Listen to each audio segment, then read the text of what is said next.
Hey gang, Carl here. Beginning a video of a routine tune. Hopefully it'll be quick and easy. James Haskins 1995 Impala SS. He put the engine in himself. I just flashed my bass tune adjustment. It's already been tuned by Torquehead. They do a good job on their bass tune, but of course a bass tune needs a fine tune. And so that's what I'm doing. I'm doing the fine tune. Let me show you. James put this shifter in himself. I like it. It's kind of neat. I like this this thin metal here shroud, and it's a 95. The interior's in great shape. It's black. It's a Golen 383 with AFR heads with something like 520 horsepower or so. I can't remember. James, the owner of this, he put the engine in himself. He did all the work. He put the headers in. Torquehead system. He put the Torquehead system in himself. It's a 3.5-inch MAF. He's stuck with the mechanical stock water pump because it's a street-driven car, so it's going to get street performance. I have yet to look under the car just to give it a double check. My job is to give it an overall double check and give it the fine tune. So long tube headers from Clear Image Automotive. A 2800, I think that's what he said, B&M torque converter. So it's going to be a bit tight.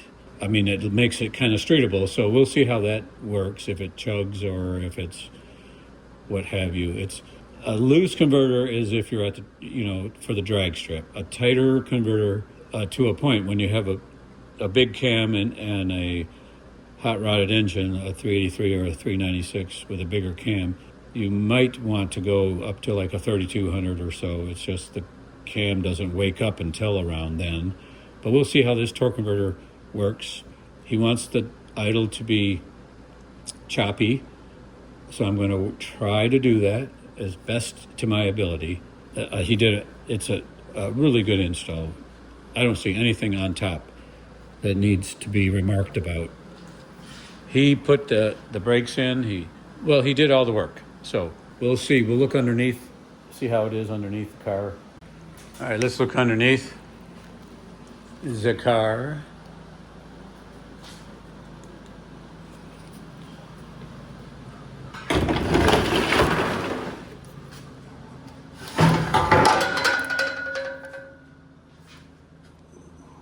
No oil leaks.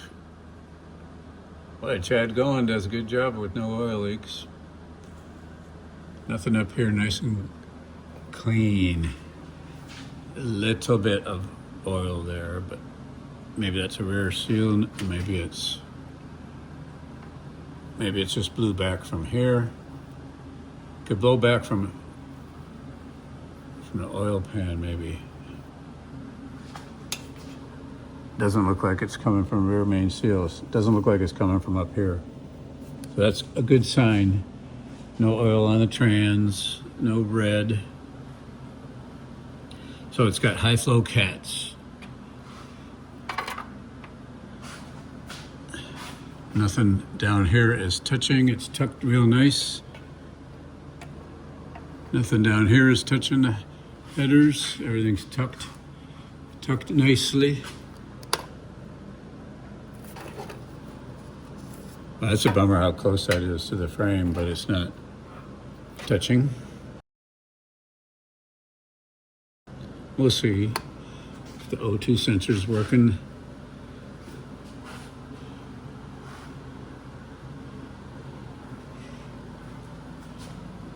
Stop drive shift.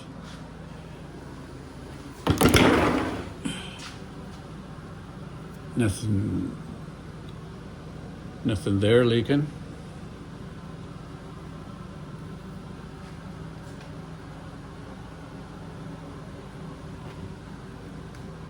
Okay, it's got a stock fuel pump, as far as I can tell. At least it's got the stock fuel pump wiring. So the first thing I'm gonna do is, if I do a smoke test, it's gonna smell in the garage for a while. But first thing I'm gonna do is just double check fuel pressure. All right, so I'm gonna give this 12 volts while I'm looking down there.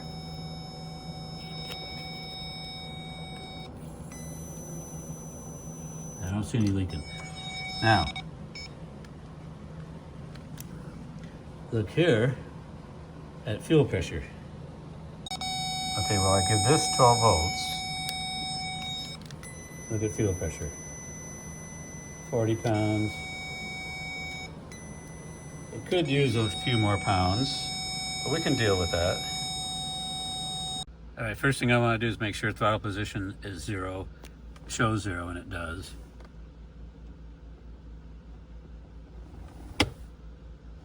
Okay, and it shows 100%. Okay, and here, first start. Interesting.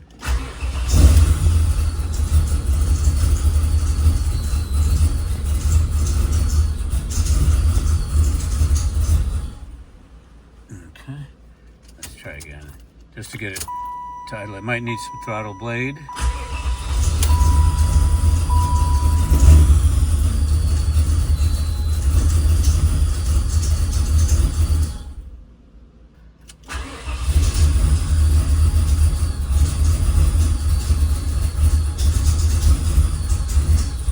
Yeah, I think it needs some throttle blade. All right, let me point something out, how close that O2 sensor is to the frame. That O2 sensor is dead. It is not showing any voltage. So right here probably is broken, the wiring. So I'll swap O2 sensors and see what we get. Okay, that's the new O2 sensor, and the wire looks good, and I don't think it's gonna bump into this frame. It was hot. It was hard to connect it up there, get my hand up there. Now, connect. Now let's do a cycle, a key cycle.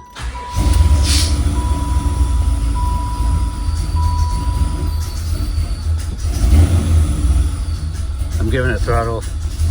Seems like it needs a little more. Dang it. Let me get this.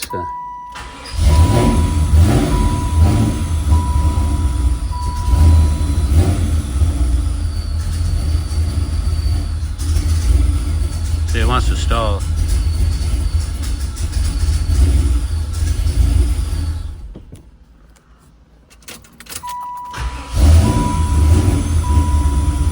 I'm gonna go open the throttle blade a little bit.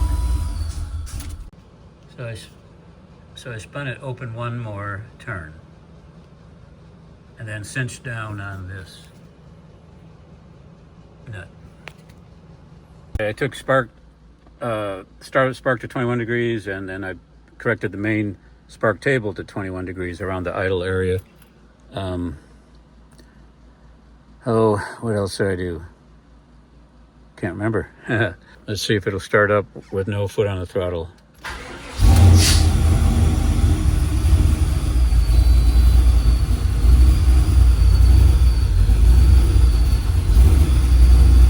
Oh, I know it. I took idle to 950. So we got some inconsistency here. Time to do a smoke test to see if there's a vacuum leak somewhere. All right, a smoke test. Today it's tuning, but it's also double checking before I go any farther with the idle tuning. See if there's a check for vacuum leaks and smoke test. Let me just go over a real quick summary of what I do. It's a generic, off of the web smoke machine, and I like this one. It puts out a good force of smoke. I haven't turned it on yet, but you'd think like where to start, because I start with pressurizing at the dipstick, and that'll put the smoke all in the crankcase. It'll seep out of the throttle body, and it'll come to the mass flow detector. So then what I'll do is stop the test, try to block this off, and then let it pressurize. And what you normally see, a normal amount is coming out of the shaft of the throttle body. There's no stopping that. And if you see it kind of seeping out elsewhere, those are actual vacuum leaks.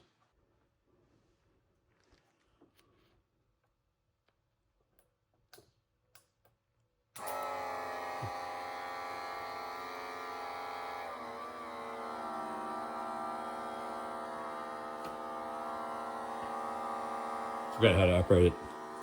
Smoke should be starting, see?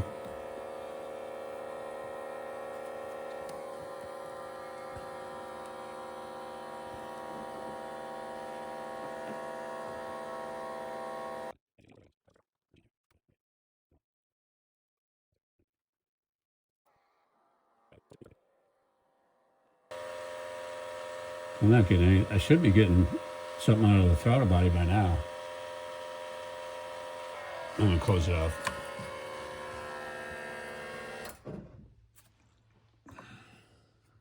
Put the dipstick back in.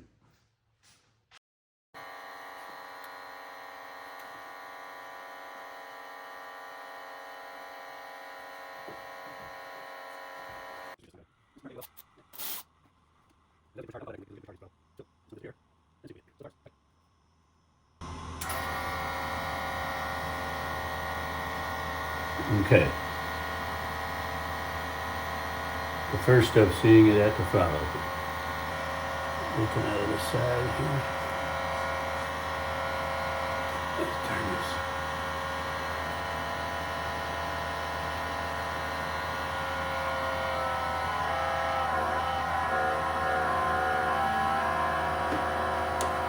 Dang it.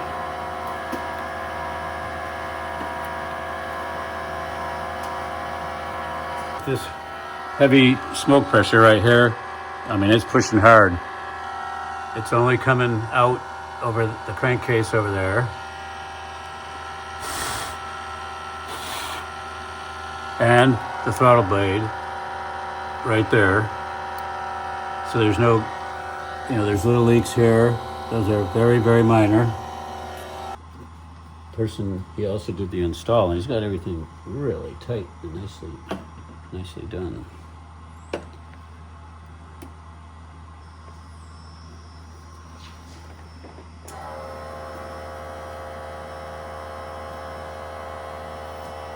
This would probably be a better spot to pressurize it. So,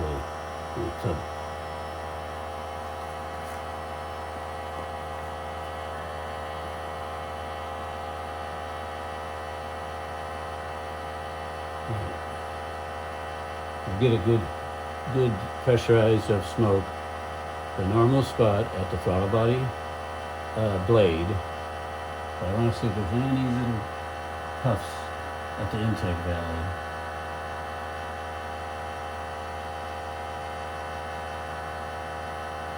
If you see over here how it comes out. So I'm definitely pushing smoke, and I don't see a big vacuum leak anywhere.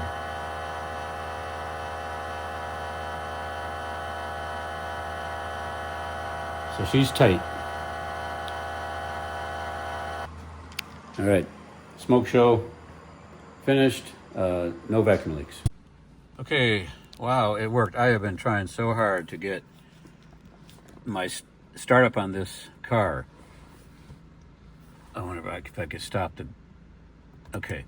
So I've been trying to get it to flare initially, because it has been, for this area, the startup, where it flares to 1,000, and it has enough startup idle air to keep it going. But previously it would bog at that point. So I didn't record it, but what we're going to do is record it from the very beginning. This is the initial startup I tell it to go to 1,000 RPM and flare up to it. And then after you'll see. Then after a while, it settles down. And this is no foot on the throttle. So it goes up to 1,000. And then you see how this is decaying. That startup air. But the desired RPM will start coming down after, I think, 15 seconds. I could shorten that to like 10 seconds. So now see it's starting to come down for desired. Time after startup. So that's all changeable in the tune.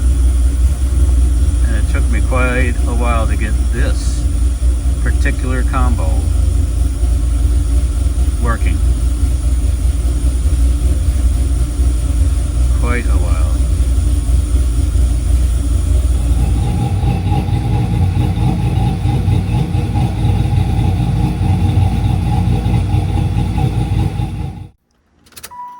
Okay, gang, I'm doing mass flow only. And my previous idle video where I was having trouble to get it to light off and not stumble.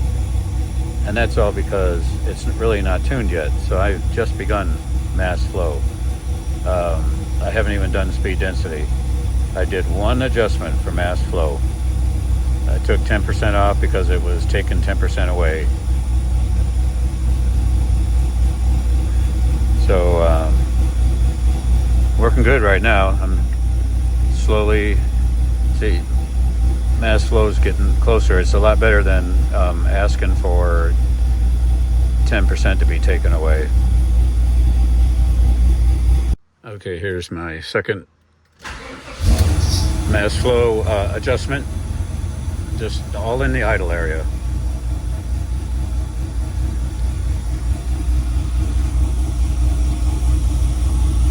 What I have is a startup RPM flare on purpose, and it goes down slowly after a while and settles down into the target RPM.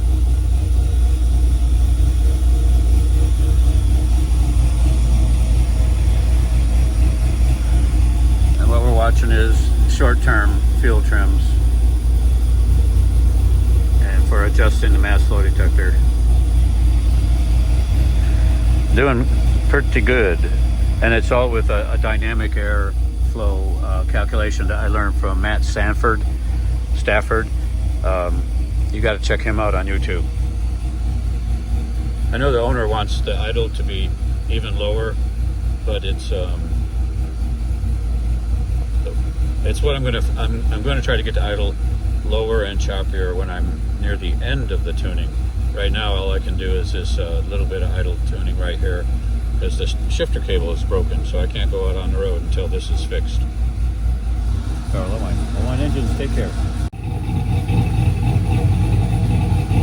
Okay, well, here it is at 50 RPM less than previously. I liked how it chopped before, where it was a little more even, let's say.